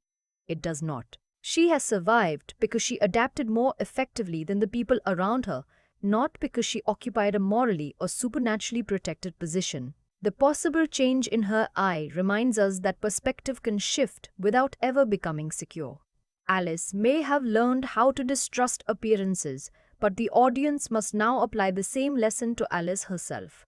We have spent the movie becoming increasingly confident in her perception. The final image asks whether we are now making the same mistake the Prices made. Are we trusting familiarity? Alice is the survivor. Alice is the person we have learned to follow. Alice is the character whose interpretation proved more reliable as the family collapsed. And precisely because all of that is true, a tiny visual uncertainty around her becomes enough to destabilize our confidence. The film turns its own perspective axis back against the viewer. Belonging once blinded the Prices because they could not imagine familiar people becoming unrecognizable. Now alignment potentially blinds us because we do not want the person we have trusted to become unrecognizable either. That is a more effective ending than a simple confirmation would be. If the film explicitly declared Alice possessed, the final beat would become another plot revelation. If it explicitly declared her completely safe, the perspective argument would close too neatly. Instead, we are left with the same fundamental limitation that has governed the movie from the beginning. Observation does not always provide complete access. We can see something. We cannot entirely determine what it means. The credits then widen the instability beyond Alice and the Price house. Polly's survival as a Deadite means the destruction of the property has not contained the threat, while the later return connected to Ellie from Evil Dead Rise suggests that the supernatural force remains larger than this family's tragedy. The Price story reaches a conclusion, the Deadite problem does not. That distinction keeps the final reframe focused. Evil Dead Burn is not revealing that Alice secretly misunderstood everything. It is revealing that clarity is temporary. Her outsider position allowed her to see through one system of denial. It did not give her control over the supernatural world itself. And this brings the perspective access to its full resolution. Inherited belonging provides context, memory, and emotional meaning, but it can become dangerous when those things are treated as unquestionable evidence. Outsider clarity allows Alice to challenge what everyone else normalizes, but distance alone cannot provide complete knowledge or permanent safety. The film ultimately values neither position in isolation. It values the ability to revise perception. Alice survives because she can stop asking who these people are supposed to be and respond to what the evidence says they have become. She can accept that William's family history contains information she needs without accepting the family's interpretation of William. She can use Joseph's knowledge without allowing her attachment to Joseph to erase the danger after he changes. She can recognize the humanity behind the people she loses while refusing to let recognition become surrender. That is the final shift. At the start, Alice seems like the person with the weakest claim to the truth because she is standing at the edge of the Price family. By the end, the edge is precisely where the film has taught us to look. Not because outsiders are automatically right, because the person outside the system can sometimes see the assumptions that the system itself has stopped noticing. Evil dead burn away the house, the family hierarchy, William's control, and eventually even the security of Alice's survivor status. What remains is not certainty. It is the ability to look again when certainty fails. Souheila Yacoub's performance as Alice becomes the human anchor of Evil Dead Burn, because she rarely asks the audience to understand the character. Through explanation alone, Alice is surrounded by people who possess stronger historical claims to William and to the Price family. So Yacoub frequently has to communicate a second emotional conversation underneath the one taking place aloud. Her restraint is important. If Alice expressed every resentment immediately, the family conflict would become too easy to classify. By holding reactions back, Yacoub allows discomfort to accumulate before the film fully explains why it exists. That creates alignment through observation. We watch Alice watch other people. Her attention becomes part of the performance. When William is remembered affectionately, Alice's response does not need to challenge every statement directly. A small hesitation or guarded expression can establish that the version being described does not match the person she knew privately. The audience is invited to notice the discrepancy before Alice turns it into open confrontation. This is precisely the kind of performance Evil Dead Burn needs for its perspective structure. Alice cannot begin as the obvious authority. She has to seem socially uncertain enough that the Price's interpretation of her remains plausible. They can see a widow who appears distant, angry, or unwilling to participate properly in their grief. Yacoub lets those qualities remain visible without allowing them to define the character completely. The difference between withdrawal and weakness becomes important. Alice often appears contained rather than passive. Her emotional energy is held inside the body until circumstances force it outward. That containment gives later moments of resistance greater force because they do not feel like the behavior of a different character. The aggression was not invented by the supernatural crisis. It was previously controlled. Tandi writes Susan operates from almost the opposite emotional direction. Susan's attachment to William gives her grief and authority Alice cannot easily challenge. Her performance can therefore make affection itself feel like pressure. Susan does not need to behave like a conventional antagonist for Alice to feel trapped by her. What matters is Susan's confidence in the identity of the son she believes she knew. That confidence creates distance. When Susan looks at Alice, the audience can sense that the two women are not merely processing William differently. They are effectively defending incompatible realities. Alice carries the marriage. Susan carries motherhood. The performances prevent those perspectives from becoming abstract because each woman responds from an emotional position that feels internally coherent. That is why their conflict works best when Wright avoids reducing Susan to simple hostility. If Susan were obviously malicious from the beginning, Alice's interpretation would immediately dominate. Instead, grief and defensiveness can overlap. Susan may genuinely love her son, while being unable to accommodate what Alice knows about him. Performance makes that limitation human before the supernatural makes it dangerous. Errol's Edgar faces a different challenge because the character's familiar authority must remain recognizable even as possession begins corrupting it. The frightening transition depends on continuity. If Edgar instantly became completely alien, his family would have less reason to hesitate. What makes his change effective is the possibility that traces of familiar behavior remain attached to something increasingly unsafe. Posture, tone, and physical presence can still carry the memory of the patriarch even when the person occupying that position no longer deserves obedience. Sean therefore helps turn authority itself into part of the horror. The family does not simply see a monster. They see someone whose body has spent years meaning father, husband, and elder. The performance exploits the delay between recognition and understanding. The more familiar Edgar remains at the surface, the more difficult it becomes for the people closest to him to respond according to what his behavior now demands. Hunter Doohan's Joseph provides another kind of alignment. Joseph occupies the useful middle ground between Alice and the rest of the family. He belongs to the Prices, but his growing understanding of the supernatural creates a new relationship with Alice. Doohan's performance needs to preserve both identities. Joseph cannot become merely the exposition character who learns the rules, because his emotional connection to the people endangered by those rules remains essential. His reactions therefore carry two pressures at once.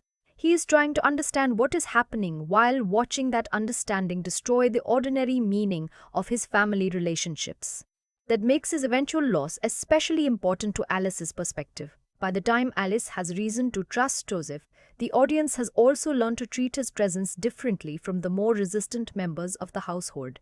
He represents the possibility that family knowledge and outsider observation might work together. When that possibility collapses, Yacoub's performance has to communicate another painful adjustment. Alice cannot preserve trust simply because it was previously justified.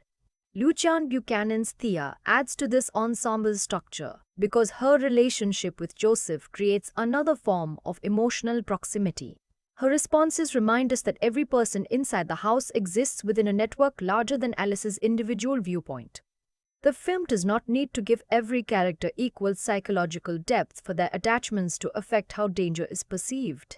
That ensemble balance is critical. A possession movie can easily turn supporting characters into bodies waiting for transformation.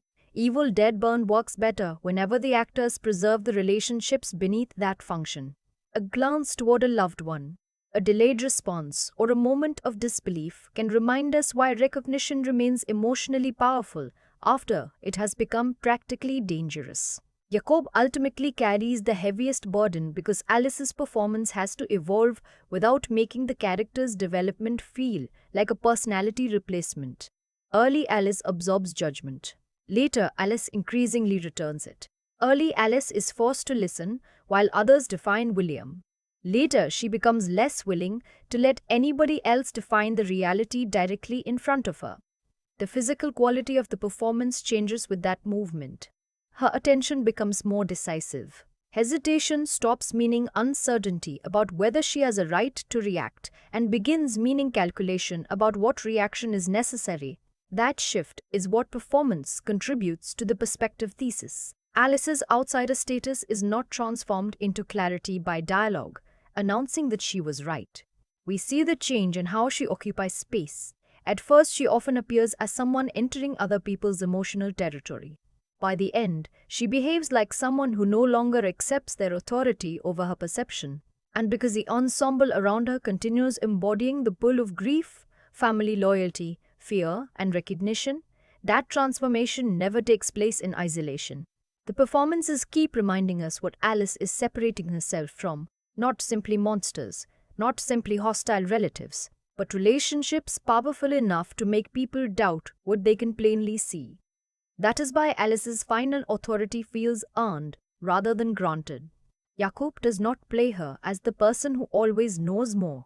She plays her as the person who becomes increasingly willing to believe the evidence of her own experience. In Evil Dead Burn, that is the performance choice that moves us closest to her. Evil Dead Burn treats the house as something the audience never completely possesses. We spend enough time inside it to understand its basic spaces, but the film rarely lets that familiarity become comfort. The visual design keeps returning us to partial access, dark rooms, unstable movement, obscured backgrounds, narrow passages, and compositions in which the important threat may not occupy the center of the image. That instability begins with the camera. The predominantly handheld approach gives even ordinary movement a slight uncertainty. The image does not behave like an invisible observer who has already mastered the room. It adjusts, searches, follows, and sometimes seems to react. That makes the audience feel physically close to the characters without giving us the security that normally comes with proximity. Close is not the same thing as clear. That distinction is important to Alice's position. She spends much of the film physically close to people whose inner reality she cannot confidently read. The camera reproduces that problem. A face may be available while intention remains inaccessible. We can study a reaction without receiving an explanation for it. The film therefore uses proximity almost against us. In conventional visual storytelling, moving closer usually promises greater understanding. Evil Dead Burn frequently makes closeness more threatening. The nearer we move toward a possessed body, the more recognizable details remain available. The face, clothing, posture, and traces of the person everyone remembers. But those details no longer guarantee. The image provides information while undermining what that information normally means. Darkness expands the uncertainty. The film avoids treating every room as a completely readable stage. Instead, portions of the environment can remain visually unresolved. Backgrounds become spaces the audience must actively monitor. A character can occupy the foreground, while the darkness behind them remains emotionally present. The important effect is not simply fear of what might be hidden. It is divided attention. We cannot look everywhere at once. That limitation places the audience inside the same problem, facing the characters. They may focus on the person they love, while failing to register another threat. They may watch one doorway while danger develops somewhere else. The flame contains information, but it also establishes the boundary beyond which information temporarily disappears. Off-screen space therefore matters almost as much as visible space. Sound gives that invisible territory a presence. A movement can be heard before its source is identified. A disturbance elsewhere in the house can redirect attention without immediately explaining what caused it.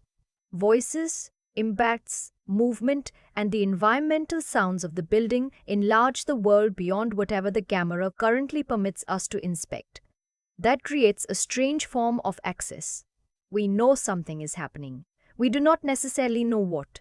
And in a story built around possession, that distinction is unusually effective. If every threatening sound immediately came with a matching image, the audience could classify danger too quickly. By allowing sound to arrive first, the movie creates moments in which interpretation has to operate without visual confirmation. The score participates in that uncertainty rather than simply sitting above it. At its most effective, the music does not always announce itself as a separate emotional instruction. Harsh textures can blend with the physical sounds of the house, making the boundary between musical tension and environmental threat less obvious. That blurring is particularly appropriate for Evil Dead Burn. The supernatural force is continually breaking distinctions the characters depend upon. Person and monster, familiar and unfamiliar, memory and pleasant reality. When music and environmental sound become difficult to separate cleanly, the soundtrack performs a smaller version of the same instability. The house stops sounding neutral. It can seem active even when nothing visible is moving. That does not mean the building literally possesses a viewpoint of its own. The effect is more useful than that. The characters lose the ability to assume that silence means safety or that an empty image means an empty space. Their sensory information becomes unreliable without becoming meaningless. Fire changes the visual system again. For much of the movie, darkness limits access. Fire appears to offer the opposite: sudden brightness, movement, and exposure. Yet fire never functions like calm illumination. It flickers. It throws unstable shadows. It changes surfaces from moment to moment. The more the film burns, the less stable the image becomes. That makes fire an especially fitting visual element for Alice's final confrontation with the Price family's inherited horror. The environment is becoming more visible at precisely the moment when it is also being destroyed. Revelation and erasure occur together. The physical house that once represented the family's history can no longer protect that history. As it burns, the structure loses its authority as a stable place of belonging. Alice is no longer entering somebody else's home. She is moving through the collapse of the system that made her an outsider there. Editing determines how rapidly we are allowed to process that collapse. Evil Dead Burn is strongest when it does not maintain one constant rhythm of revelation. Some moments allow anticipation to develop. Others interrupt interpretation almost immediately. The audience is occasionally ahead of a character, occasionally aligned with them, and occasionally forced to catch up after violence has already changed the situation. That variation preserves uncertainty. If every sequence followed the same pattern, the viewer would gain another kind of control.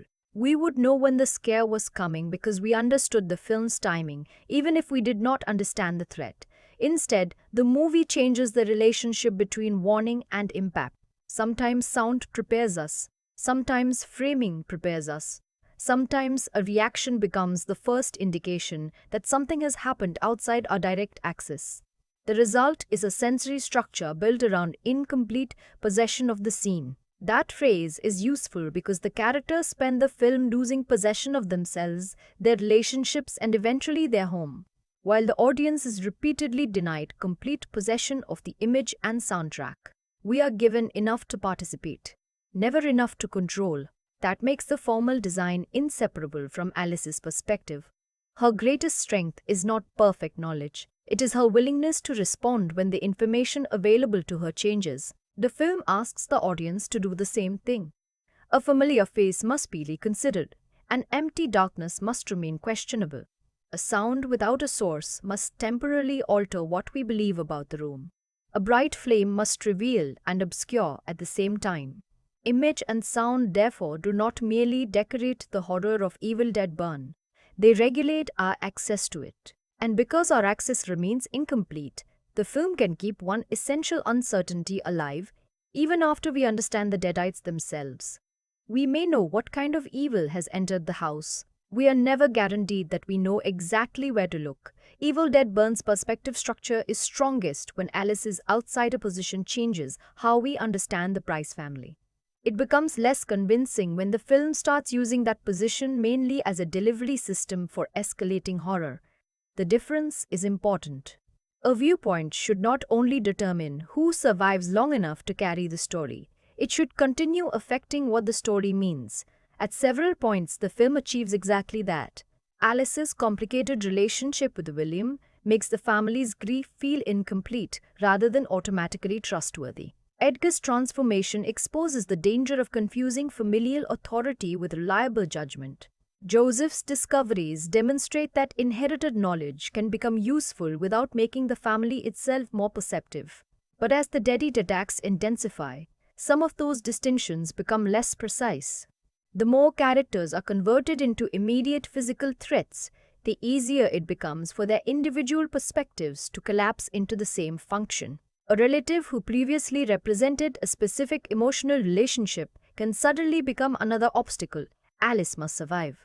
That is understandable within the escalation of an Evil Dead film, yet it comes with a cost. Possession can erase traumatic difference faster than the screenplay replaces it. Once several people are operating primarily as Deadite threats, their earlier relationships to Alice matter less distinctly. The family structure remains emotionally relevant in principle, but the action can reduce father, mother, sibling, and partner to variations of the same danger. That weakens the very perspective system the opening establishes. The early film benefits from asking why Alice understands William differently from the Prices. Later, there are moments when the more urgent question becomes simply whether Alice can escape whoever is attacking her. Those two modes are not incompatible. The problem is proportion. Horror escalation should increase pressure on the central idea, not temporarily replace it. When Evil Dead Burn keeps the emotional identity of a possessed character active inside the confrontation, the horror becomes specific. Alice is not simply facing a monster. She is facing somebody whose former relationship changes what the confrontation means. When the film prioritizes impact over that distinction, the Deadites become more interchangeable. The result is energetic but less revealing. A second limitation comes from Alice's increasingly dominant alignment. Her position is compelling because the movie initially allows us to recognize its limits. She does not know the Price family's complete history. Joseph possesses information unavailable to her. Other characters have relationships with William that cannot simply be overwritten by her marriage. As the film progresses, however, Alice's perspective becomes so clearly necessary for survival that some of the earlier tension between insider knowledge and outsider clarity begins narrowing. We increasingly expect her judgment to be the useful one.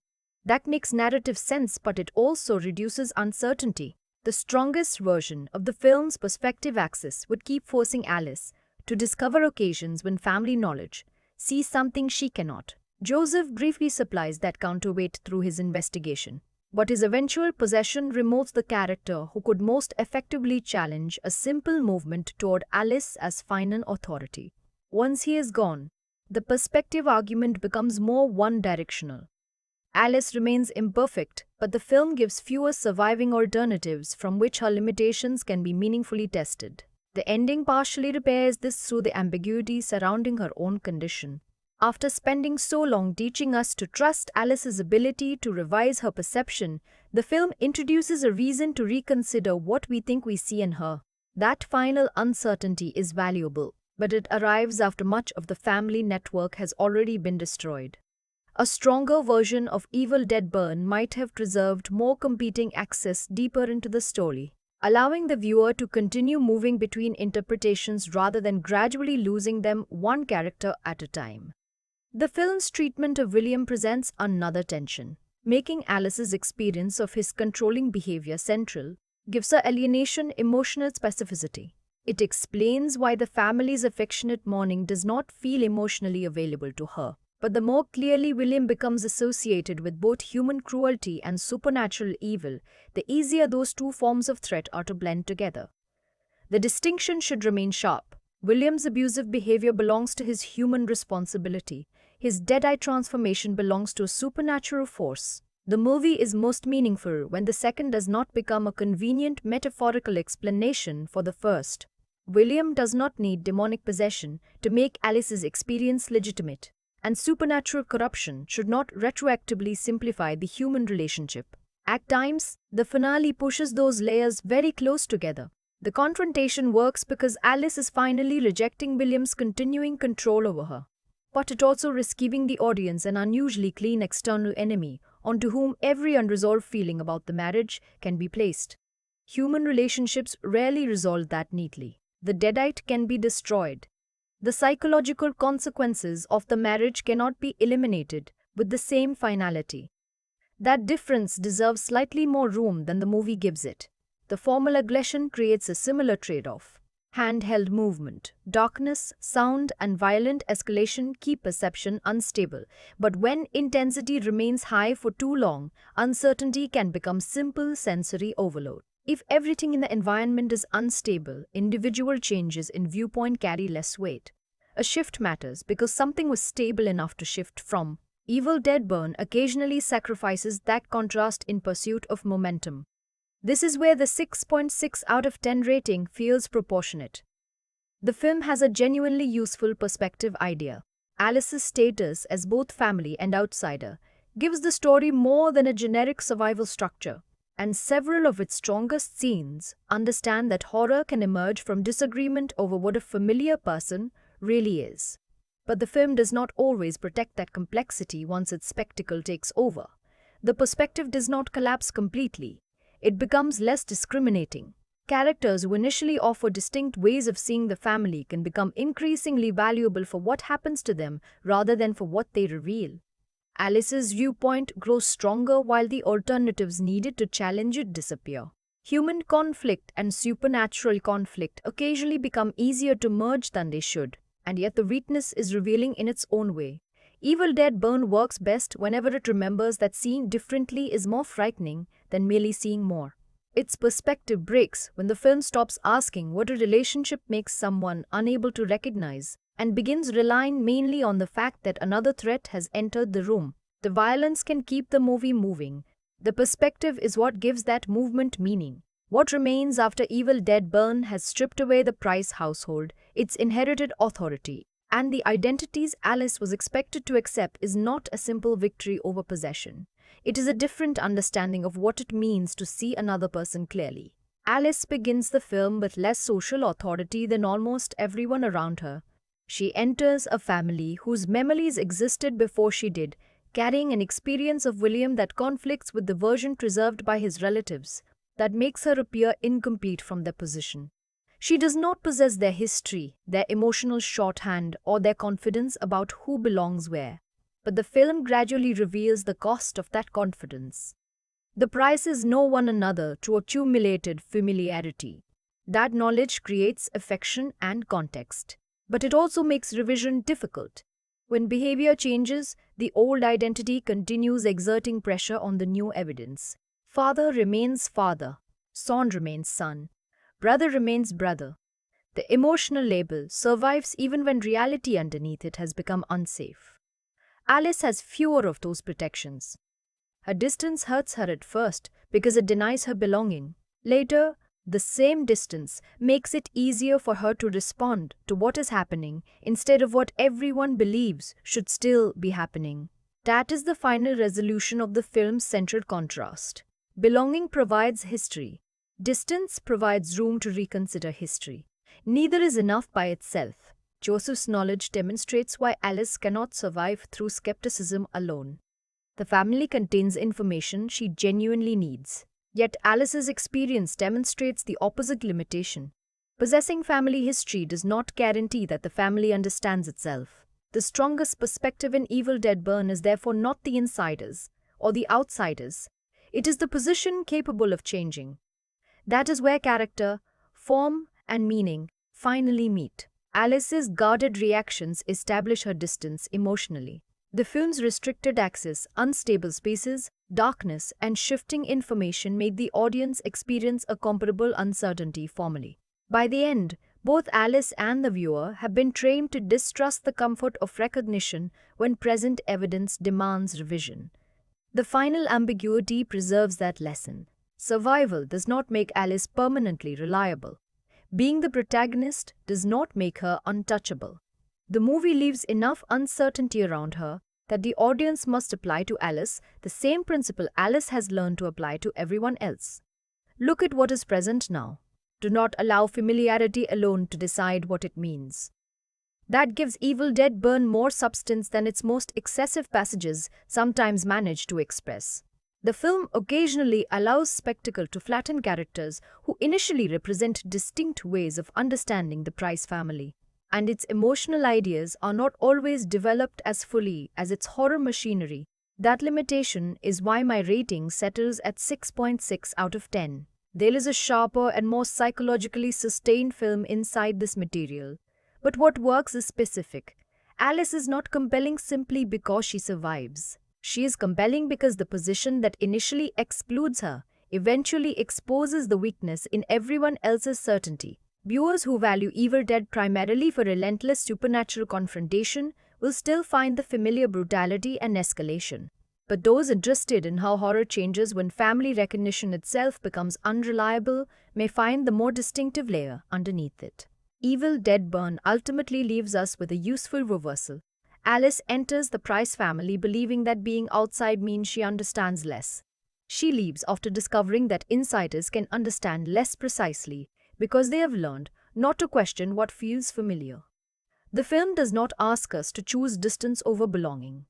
It asks us to notice when either one has stopped allowing us to see. Evil Dead Burn ultimately leaves its strongest impression not through the destruction itself, but through the way it changes the meaning of distance. Alice begins as someone standing slightly outside the Price family's shared reality. She has memories they do not possess, wounds they cannot fully understand, and reasons to question the version of William they want to preserve. At first, that position appears lonely. She lacks their history, their confidence, and their authority inside the family. But the film gradually reverses the value of that separation. When familiarity becomes a reason to overlook danger, distance creates room to notice it. When family roles encourage characters to keep recognizing the people they remember, Alice becomes increasingly capable of responding to what is actually in front of her. Her strength is not that she knows everything, it is that she becomes willing to change her judgment when the evidence changes. That distinction is what gives Evil Dead Burn its most interesting perspective. The film suggests that closeness can reveal truths outsiders will never possess, but closeness can also create assumptions so powerful that they survive after reality has changed. Distance can produce misunderstanding, but it can also free someone from those assumptions.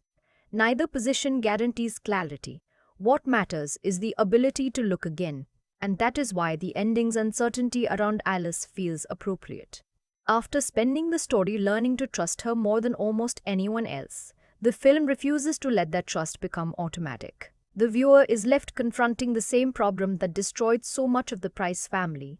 How long should familiarity determine what we believe about the person standing before us? So here is the question I want to leave with you. Do you think Alice survives because she was always the clearest observer in the family? Or because the horror forced her to become one? Tell me how you read that final shift in perspective. If you enjoyed looking at Evil Dead Burn from this angle, subscribe to Film Perspective Media for more movie analysis built around how films control what we see, know, and believe. Thanks for watching, and until the next perspective, remember that sometimes the most important change in a story is not what finally becomes visible. It is the moment we realize we were standing in the wrong place to see it.